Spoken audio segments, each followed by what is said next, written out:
this is Dawn Eldridge with Remax Results. Welcome back. Welcome back to the Stockwell O'Shea Show, and we are talking with Jason Light and John Zeman. Light's they're my middle very, name, very so close it works. together here. They're kind of blending together with me right now. But Were you in Margaritaville there? Or? yeah, I'm having. We're already starting our margaritas for Margaritaville. Jimmy Buffett. It's 5 o'clock somewhere. But we're talking about rentals, rental property, how to get mortgages for them. But there's one thing I wanted to read for all of you, crystal ballers out there. And I don't mean baller as in you're a baller, but I mean if you like future predictions and stuff like that. So if you're kind of a crystal baller type of person where I like to hear, I'd consider myself one. I like to hear about predictions and stuff like that. Here's Elliot Eisenberg. Since the end of World War II, the average recession has lasted 11.1 months, and the average recovery has been 58.4 months. So, which is great. We're in recovery a lot more than we are in recession. But he said the Great Recession, which we just came out of, 18 months long, the longest recession since 1929, which was the Depression. Great Depression. The recovery now is in its 81st month. So keep in mind that the average recovery is 58 months. We are in our 81st month. It is the fourth longest recovery since the recording of recessions and recoveries began in 1854.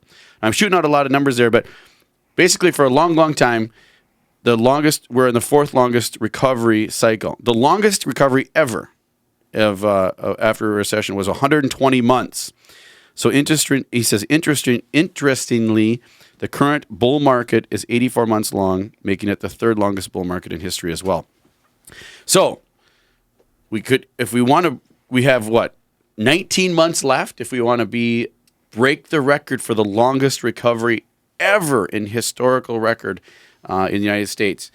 And we've already surpassed the average. So the question is, if you're rolling the dice, you're gambling, you're doing developments and projects, and we all are doing stuff like that, and I know a lot of people are.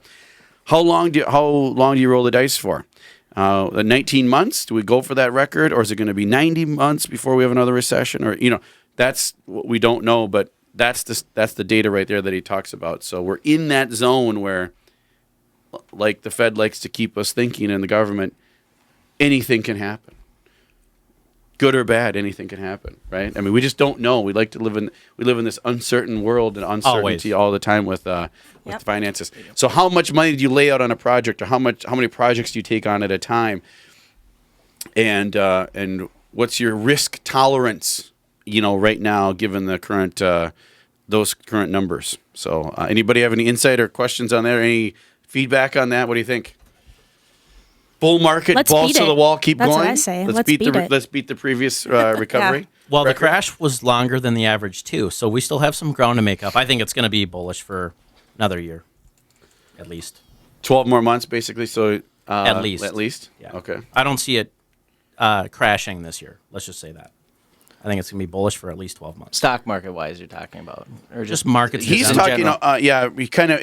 This is all kind of tied to the stock market because that's how they really grade the recession. Yeah, don't be predicting your options trades on what I'm saying right now. I'm talking the overall market. Oh, I just did. This is awkward.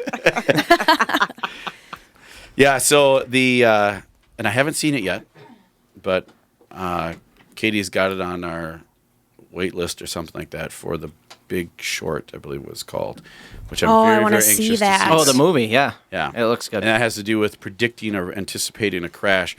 Now, I don't think Well, it talks about the crash from about 10 years ago. the 08, the big Can't believe crash. that's almost a decade. Isn't that crazy? It's The incredible. only thing that scares me about this one is there was so much recovery in government funding to help propel us to where we're at right now.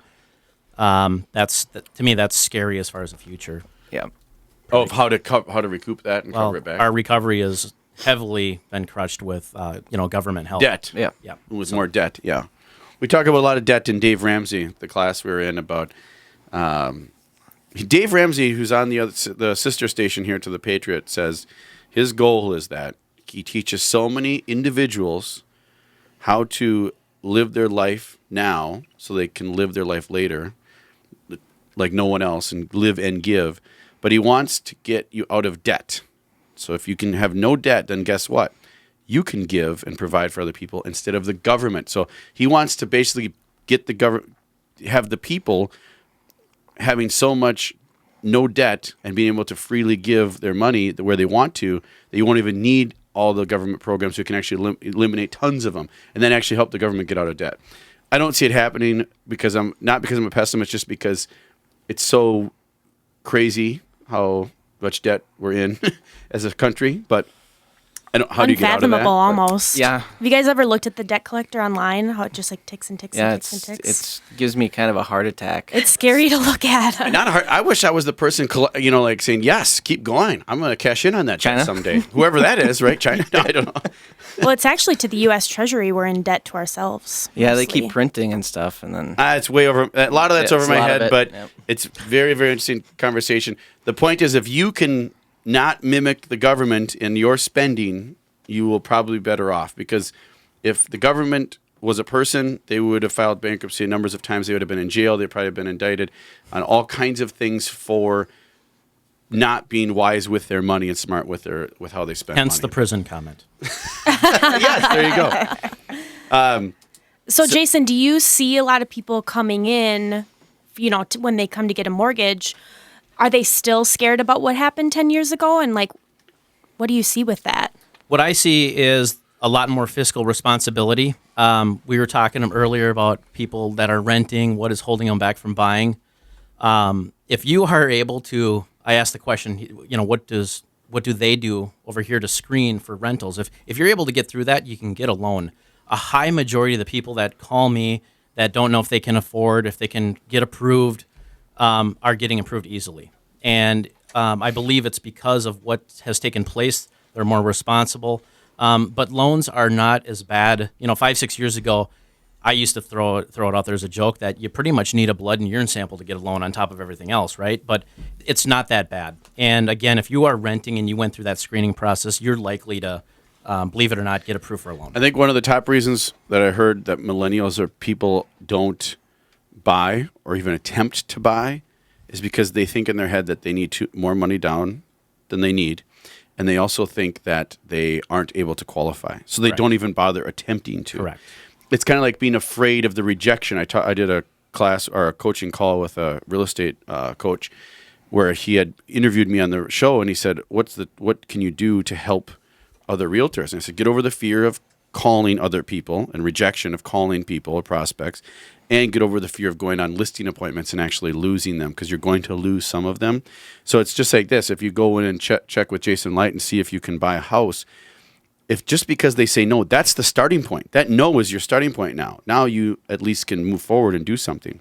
And But, when there's credit advisors out there that if you go and get try to get approved for a loan and aren't approved, either sometimes that mortgage officer, I'm guessing, or loan officer, or a credit advisor can show you what you can do to get your credit score up. I was actually just reading about that, talking about basically the debt ratio and how you can get that changed pretty easily by just 30 moving days a couple or less. of things The client around. that- It's Yeah. The client that I'm working with right now with Jason, we got over 80 points. I did it as an added service, no cost. We didn't go to any credit restoration company. Didn't cost them any all the money. time. 3 of my pre-approvals this month are people that I've helped Raise their score. Raise their scores, Yeah. yep. so it's easier than they'd think. It's easy. Yeah. And so reach out. So call us at 651-400-0773 if you have any questions. 651-400-0773.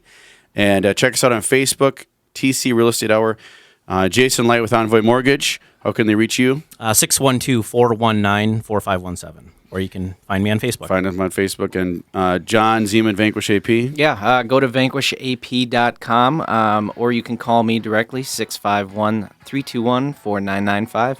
VanquishAP.com. And future shows, purpose. What's your purpose? Self-directed IRAs we're going to have.